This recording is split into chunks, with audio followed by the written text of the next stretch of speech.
IELTS reading, also it seems to be difficult, consists of several steps, right? And the first step was survey the text. Do you remember that? Yes.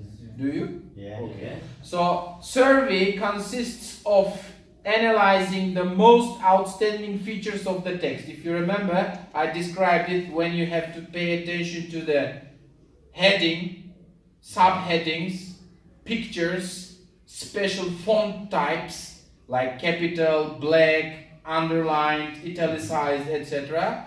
And any diagrams, right? Pictures, tables, etc. The second important thing in IELTS reading is what? Read the instructions. Why do we need to read the instructions? Because you know that in IELTS we have different kinds of questions. So far we have dealt with only 3 types. True, false, not given, multiple choice, no more than 3 words, right? So if you don't read the instructions correctly, then you cannot know what the question asks you about. Understand? So if you want to give the right answer correctly, then you have to read the instruction carefully, because now in this exercise you yourselves have seen that you may give the right answer and you may believe that you have given the right answer. But if your answer doesn't look right, if you have put it down wrongly, then your answer may be cancelled. And as a result, you will get lower score than you have expected. Understood? Now we are shifting to the third step, which is, I believe, one of the most difficult steps in reading. It is finding the answer. What does it mean? You have surveyed the text and you know what it is about. You have read the instruction and you understand what this question wants you to do.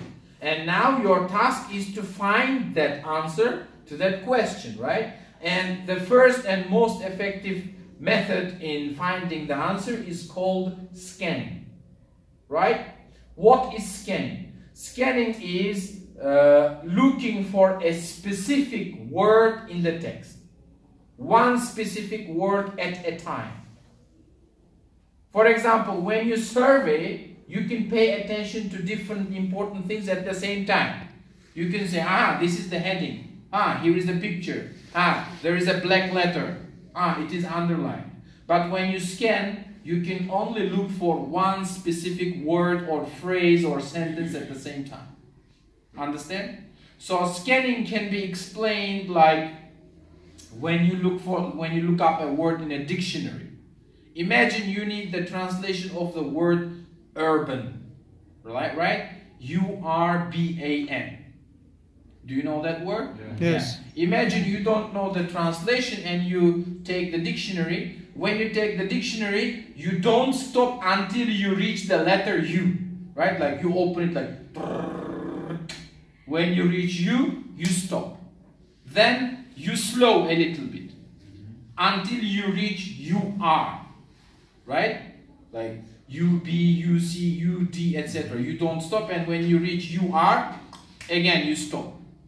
The important thing in looking up the dictionary is that you don't read the words carefully. You don't read them at all.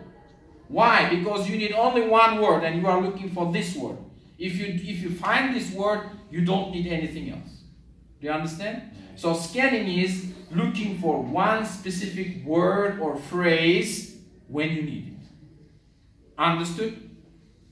And I personally classify 4 different levels of scanning. The easiest and the most difficult. The easiest is looking for numbers and proper names. You know that numbers are different from letters and you can see them at once. You look at the text and the numbers say, hey, we are here, right?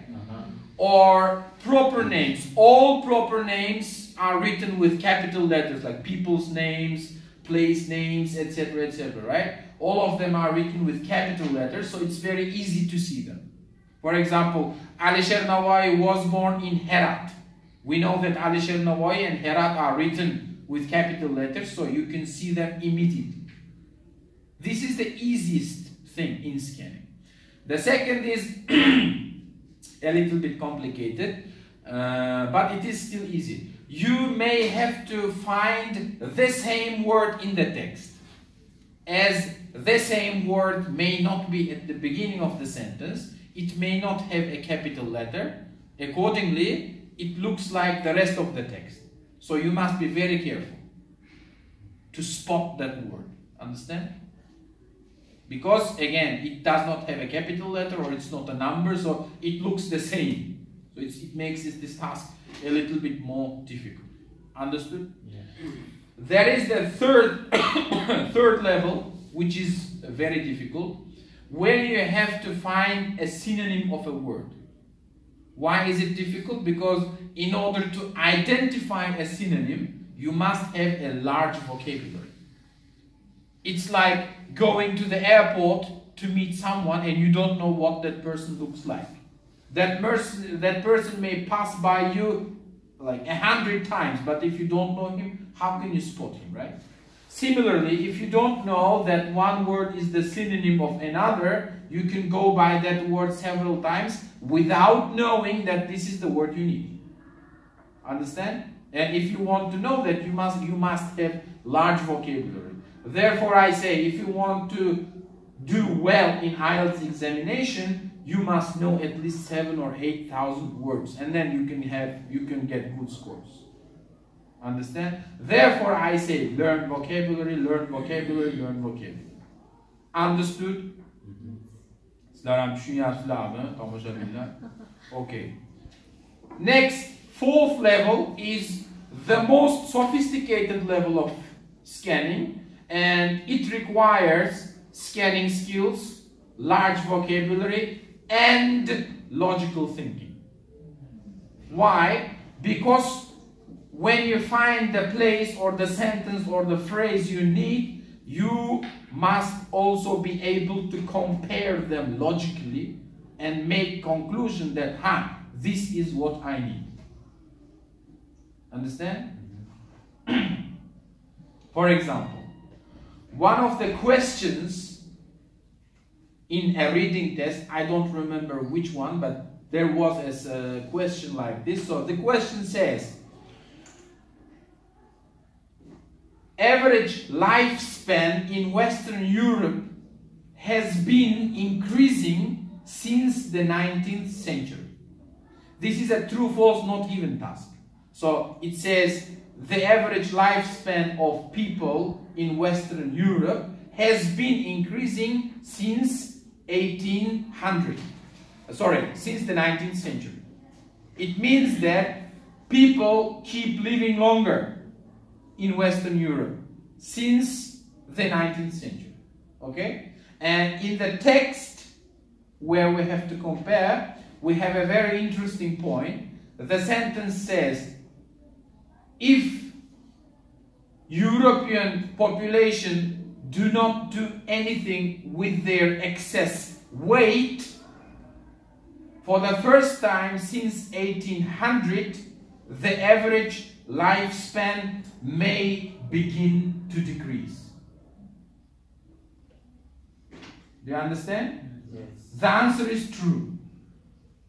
Why? Because if people do not do anything about their extra weight, you know what extra weight is? Yes. Obesity, right? Yes. When people are fat. So if people don't do anything about it, like doing exercises or keeping a diet, then their health will become worse, right?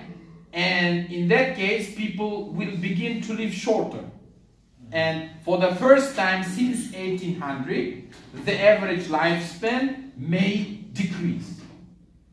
If the average lifespan may decrease, it means so far it has been increasing.